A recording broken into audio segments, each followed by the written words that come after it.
انسان کی زندگی کے 3 مراحل ہیں. ایک ہے اصلاح نفس، دوسرا ہے تدبیر منزل، اور تیسرا ہے سیاست مدنیہ. آپ نے یہ چیز سنی بھی نہیں ہوں گے نا. اصلاح نفس، اپنی ذات کی اصلاح.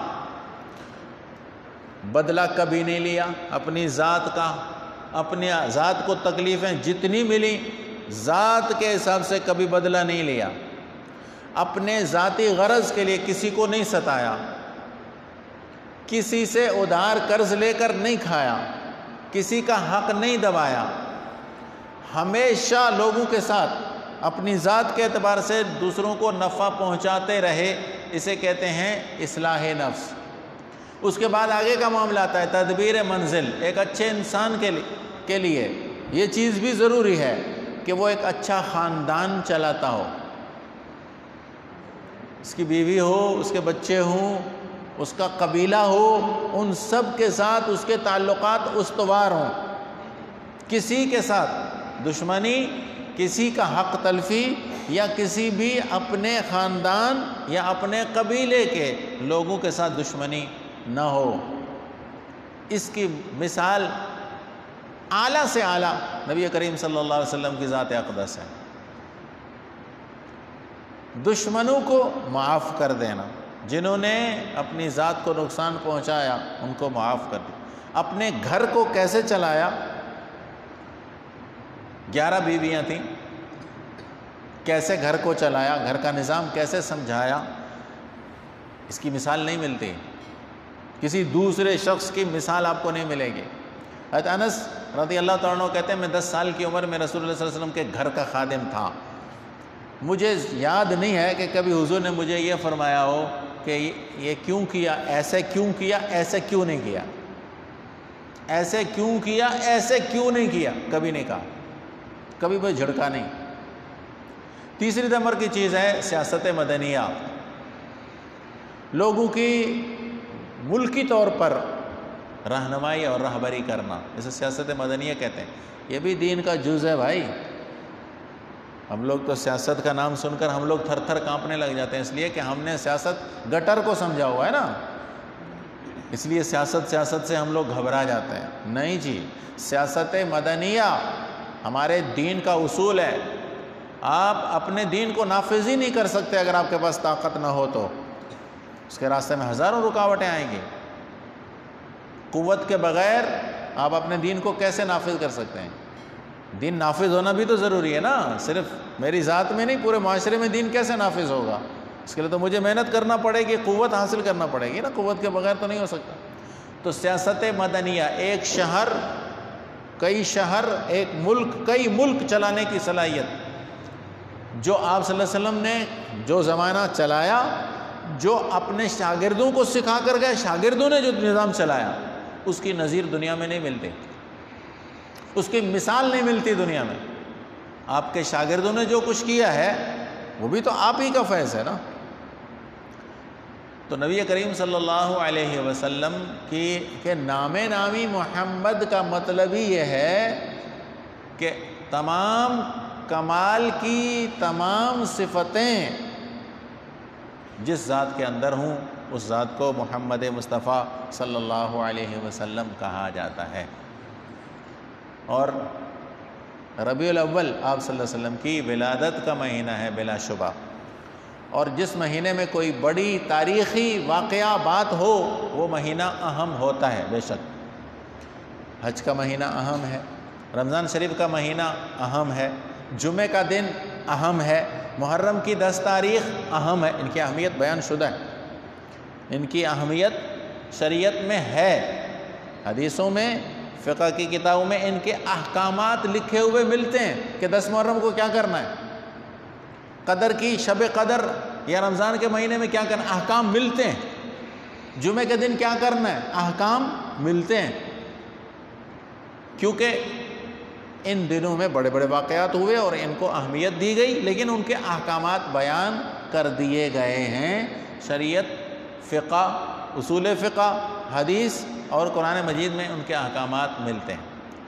بے شک بلا شبہ ربیع الاول بھی رسول اللہ صلی اللہ علیہ وسلم کی ولادت باسعادت کا مہینہ ہے اور اہم ہے، لیکن اس کے احکامات کہیں کسی شریعت میں مذکور نہیں ہے کہ کیا کرنا ہے، کہ آپ نے ربیع الاول میں کیا کرنا ہے، اس کا حکم کہیں کسی شریعت میں کسی صحابی نے کسی فقیہ نے بیان نہیں کیا۔ لہذا ہم اس مہینے میں ان تمام خرافات سے برات اور بیزاری کا اعلان کرتے ہوئے یہ کہتے ہیں کہ نبی کریم صلی اللہ علیہ وسلم کا تذکرہ تو اللہ کے تذکرے کے ساتھ چلتا ہے۔ کلما ذکرت معی، حدیث پاک ہے کہ اللہ نے نبی کریم صلی اللہ علیہ وسلم کو جو نوازا، جو نعمتیں تھیں، ان میں سے ایک نعمت یہ بھی ہے کہ جیسے ہی اللہ کا ذکر ہوگا تو وہاں رسول اکرم صلی اللہ علیہ وسلم کا ذکر بھی ہوگا۔ اذان دیکھ لیں، اقامت دیکھ لیں، نماز دیکھ لیں، نماز میں بھی تو اللہم صلی علی محمد وعلی آل محمد پڑھا جاتا ہے۔ کون سی ایسی عبادت ہے جو اللہ واسطے ہوتی ہو اور اس میں رسول اللہ صلی اللہ علیہ وسلم کا تذکرہ نہ ہوتا؟ ذکر آپ صلی اللہ علیہ وسلم کا، تذکرہ آپ صلی اللہ علیہ وسلم کا، یاد آپ صلی اللہ علیہ وسلم کی تو ہر امتی کو رکھنی ہے۔ امتی اس سے باہر جا ہی نہیں سکتا، کیسے ہو سکتا؟ لیکن مروجہ چیزیں، چونکہ ربیع الاول کے احکامات کسی شریعت میں کسی شارع نے کسی فقیہ نے نہیں لکھے، لہذا اور صحابہ کرام نے بھی اس مہینے کو اہم تو سمجھا، لیکن اس حوالے سے کوئی عمل ان سے منقول نہیں ہے، کوئی کام انہوں نے الگ کیا ہو صحابہ نے یا صحابہ کے بعد کی جماعتوں نے، ایسا کہیں تذکرہ نہیں ملتا۔ اگر یہ عبادت ہے، اگر یہ ثواب کا کام ہے تو پھر صحابہ نے کیوں نہیں کیا؟ اگر اطاعت ہے، کیونکہ اللہ کی فرما برداری اور عبادت اللہ کے نبی نے ہمیں نہ سنائی ہو ایسا تو ممکن ہی نہیں ہے۔ اللہ کی عبادت اور ثواب کا کام اللہ کے نبی نہ بیان کریں اور ایسے ہی دنیا سے چلے جائیں، نعوذ باللہ، تو ہو ہی نہیں سکتا۔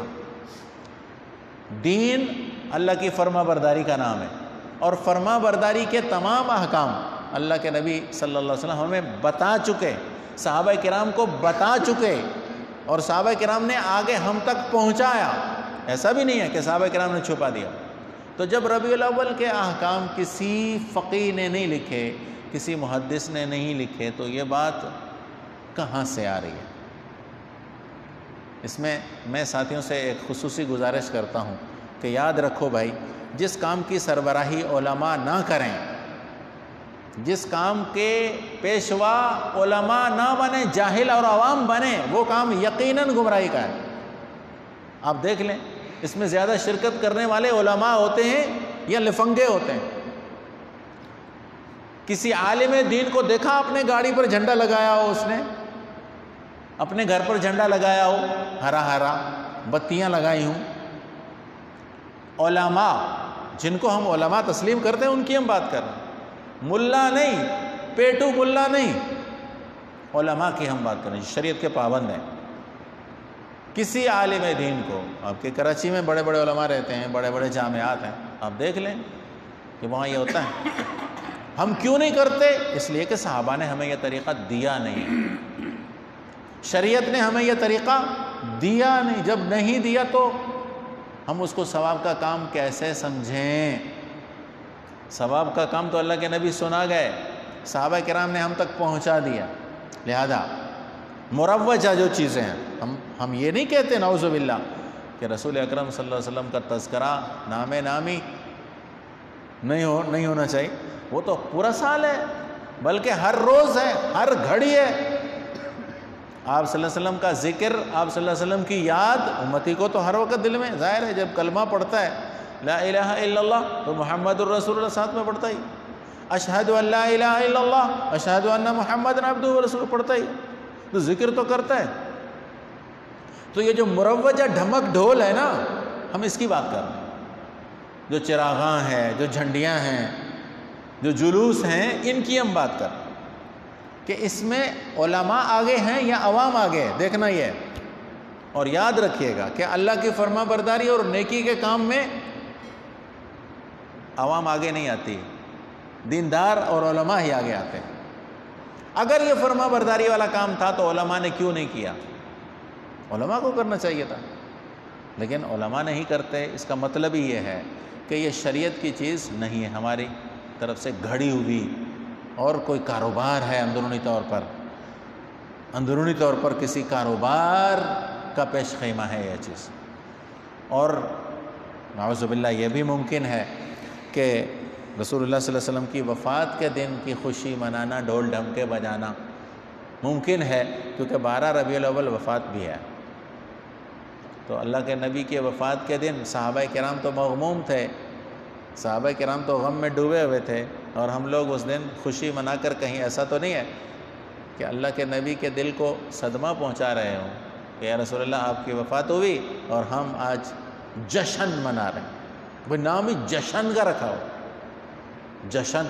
بھائی عید الفطر بھی جشن نہیں ہے، عید الاضحیٰ بھی جشن نہیں ہے. جشن تو ہے نہیں، اسلام میں جشن کا تصور ہی نہیں ہے. جشن تو یہودی اور عیسائی مناتے ہیں، جو اپنے نبی کی باتوں پر چلتے نہیں، سال میں ایک دفعہ جشن منا لیتے ہیں. یہود و نصارہ کا شیوا یہ ہے کہ وہ اپنی شریعت اور اپنے دین پر بالکل نہیں چلتے. اپنے نبی کو طریقہ ہی نبی کا انہوں نے نہیں اختیار کیا ہوا، سال میں ایک دفعہ کرسمس منا لیتے ہیں بس. یہ جشن، یہ تو یہودیت کا تصور ہے، عیسائیت کا تصور ہے. مسلمانوں میں کہاں سے آئی یہ چیز؟ جشن کا تو تصور ہی نہیں ہے. عید الفطر یا عید الاضحیٰ بھی جشن نہیں. تو یہ جشن کیسے ہو رہا ہے؟ اور اس میں خرافات کتنی ہو رہی ہیں. تو کہیں ایسا تو نہیں ہے کہ اللہ کے نبی کی وفات کے دن ہم خوشی منا کر کہیں شیطان کو تو نہیں راضی کر رہے، کہیں ملحدوں کو، بے دینوں کو تو نہیں راضی کر رہے؟ ایسا بھی ممکن ہے کہ یہ چیز کل کو مسلمان بھول جائیں کہ بھئی کوئی اللہ کے نبی کی وفات بھی اس دن ہو گئی. اللہ تعالیٰ ہمیں سمجھ عطا فرمائے، شریعت مطہرہ پر عمل کرنے کی توفیق عطا فرمائے. دعوانا الحمدللہ.